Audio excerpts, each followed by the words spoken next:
আসসালামু আলাইকুম everyone and again welcome back to my new recipe.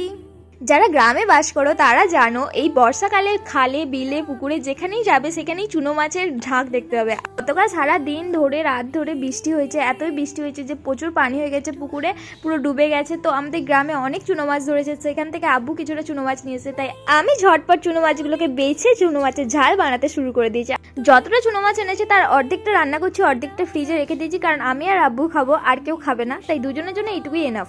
চুনো মাছটা দিয়েছি ফার্স্টে, দেন পরিমাণ মতো পেঁয়াজ কুচি দিয়েছি, একটা কাঁচা লঙ্কা দিয়েছি, পরিমাণ মতো লবণ দিয়েছি, জিরে গুঁড়ো দিয়েছি, আর দিয়েছি 2 পলা মতো সর্ষের তেল। দেন ভালো করে মিক্সড করে নিয়েছি, আর কাঁচা লঙ্কাটাকে ডলে দিয়েছি ভালো করে ঝালটা আসবে বলে। ঝালটা একটু কমই দিয়েছি কারণ আব্বু ঝালটা খাবে না, আমি ঝাল খেতে খুব পছন্দ করি। তোমরা যদি ঝাল খেতে পছন্দ করো তাহলে বেশি করেই লঙ্কা দিতে পারো। দেন ডুবোনো মতো পানি দিয়ে হাই হিটে প্রথমে ফুটিয়ে নিলাম, দেন সেটাকে মিডিয়াম টু লো হিটে রেখে দিলাম। মিডিয়াম টু লো হিটে প্রায় 10 থেকে 15-20 মিনিট মতো রেখেছিলাম। দেন পানিটা পুরোটাই মরে গিয়েছিল। আমি একটু শুকনো শুকনো পছন্দ করি, পুরা টাইপসের। তোমরা যদি রসালো পছন্দ করো তার আগেই বন্ধ করে দেবে ফ্লেমটা। আমি একটু শুকনো পুরা টাইপের পছন্দ করি বলে এতটা পুড়িয়েছি। এটা খেতে আমার খুবই সুন্দর লাগে।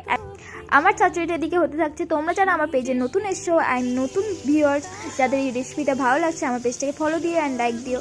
এদিকে আমার মাছ চচ্চড়ি হয়ে গেছে, দেখতে পাচ্ছ কত ইয়ামি লাগছে, খেতেও কিন্তু দুর্দান্ত হয়, খুবই ইয়ামি হয়। যারা চুনো মাছ পছন্দ করে তারা তো দারুণ লাগবে, একবার এইভাবে পুরা করে বানিয়ে খেও, তো দারুণ লাগবে। অ্যান্ড দেখা হচ্ছে নতুন কোনো রেসিপি নিয়ে। অ্যান্ড আল্লাহ হাফেজ।